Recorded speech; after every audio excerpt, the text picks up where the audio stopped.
you have to have. Morning. If you have a question for Steve, go ahead and use the raise hand tool. You need access to record, just send me a note in the chat window. Josh Graham, you're up first.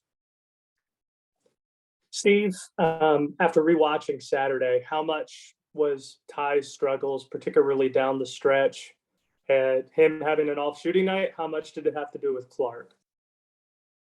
Oh, I think Virginia is an elite team defensively and offensively. You got to give them the majority of the credit with their game plan to defend him. He did miss 3 or 4 easy baskets at the basket that he normally makes, but a lot of the credit to Virginia. I just felt like after the first media timeout, I think it was 5-2, but I thought it was fool's gold. I didn't think we were defending very well. I know they started the game 2 for 14, but they were getting open shots.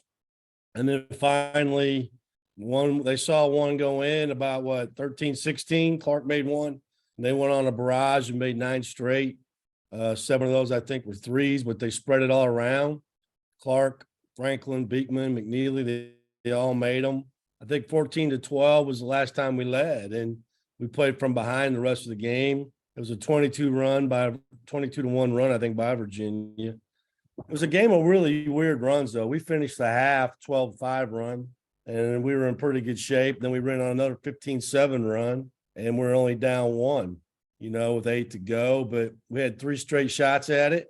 I thought Ty's first shot in transition was rushed, but I thought his second one he got right to the rim, and Ryan Dunn made a tremendous play to block it. And then Andrew Carr got a wide open 3 in the corner that went in and out that, we could have taken the lead, and then who knows, but you got to give them a lot of credit. Virginia, defensively, we weren't very good in the first half. I thought defensively in the second half, we were really good. We only gave up 2 2-point field goals to Virginia in the second half, and both of those were dunks. One of them, we didn't find him in transition, Franklin, and one of them was a tip dunk by Dunn. And so if you told me we're only going to give up 2 2-point field goals in the second half against Virginia, I would think we would win. I thought we did a good job defending baseline drives with the body between. I think we only gave up 3 of those or 4 all game, and they're really good at that. I thought we did a really poor job of beating screens. I thought we got a little stretched out in the first half. That's why they made threes. On offense, I didn't think we played with great fundamentals. I thought we missed too many shots at the rim. And I thought we played a little too frantic in the half-court offense, I think largely due to being down so much. And we had an elevated sense of urgency to play faster. But it's not all on Ty. We wouldn't be here where we are today without Ty Appleby. He's a tremendous player, one of the best players in the ACC in the country. We'll go to Essex Thayer. Go ahead. Hey, Coach. For a good portion of the Virginia game, Wake went to a smaller lineup where you're running Andrew or Bobby at the 5. Matthew only played about 25 minutes. Is that something that was just because of the Virginia game and how that was going, or is that something we can expect to see, later on this season? Well, Bobby never played the 5, but Andrew does play the 5 at Essex, and we've used it many times before. We knew going into the game against Virginia that they have gone to a little bit smaller lineup and put Gardner at the 5 and what we call a 5 and Vanderplas at the 4, who I think is a really, really good player.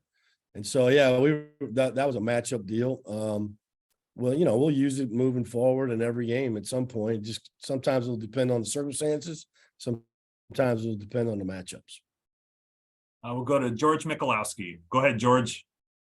Hey, Steve, you guys and Pitt, your next opponent, have both used the transfer portal to bring in plenty of experience, obviously with Ty, with, Andrew, Damari, a bunch of other guys. So how has the portal, helped you guys turn things around in the grand scheme of things at Wake Forest? I think, it just gives you some guys that are ready to play. Not that freshmen aren't ready to play. Maybe might take them a little bit longer just based on the level of competition that we're playing in the non-conference and in the ACC. But you try to get the best players that you can get, and you don't settle. And for me, at this point, when I was coming into Wake, it was about we could get a better player in the portal. Now, that doesn't mean we don't have some good high school players, because we do. Cameron Hill is a great example of that. Bobby Clinton, Matthew Marsh, we got good guys. We're going to continue to recruit high school players, but the portal gives you a chance to get a little bit older.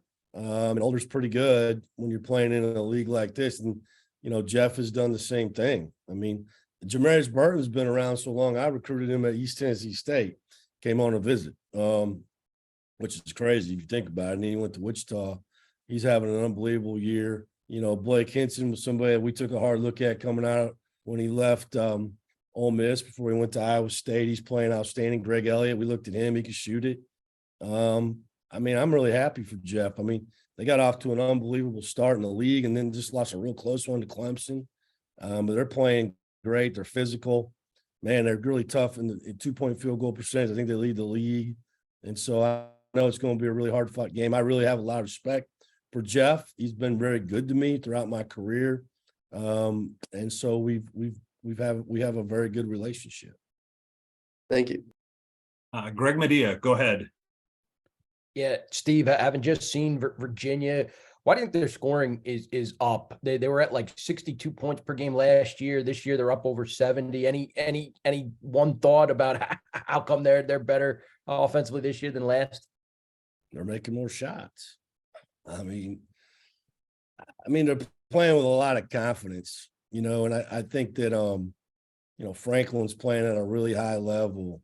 Vanderplas was a big sign for them. He causes so many problems because he could stretch the court and he could play around the basket. He's rough and rugged. He could shoot threes. I think Beekman's gotten better offensively. He's really shooting it.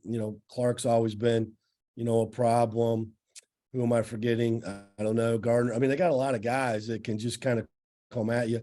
I do think they changed a little bit on offense. I think they're running 3-game or a higher motion offense than mover blocker. They're using that some, but they're hard to guard, and they're very disciplined and patient on offense. Well, and to be honest, I think it's amazing for my team to come back from 19 down against Virginia because it's like being 40 down.